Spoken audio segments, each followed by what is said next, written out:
আসসালামু আলাইকুম রহমতুল্লাহ। হাসি মুখে কথা বলাও একটি ইবাদত। একটি সুন্দর আচরণ, একটি সুন্দর কথা, এগুলোকেও ইসলাম সদকা বলে।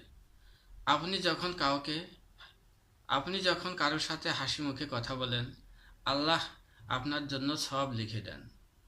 ভালো আচরণ করে হাসি মুখে কথা বলে ভালো মানুষ হওয়াটাও একটি ইবাদত। আসসালামু আলাইকুম রহমতুল্লাহ। আসসালামু আলাইকুম রহমতুল্লাহ। হাসি মুখে কথা বলাও একটি ইবাদত। একটি সুন্দর আচরণ, একটি সুন্দর কথা, এগুলোকেও ইসলাম সদকা বলে। আপনি যখন কারোর সাথে হাসি মুখে কথা বলেন, আল্লাহ আপনার জন্য সওয়াব লিখে দেন। ভালো আচরণ করে হাসি মুখে কথা বলে ভালো মানুষ হওয়াটাও একটি ইবাদত। আসসালামু আলাইকুম রহমতুল্লাহ।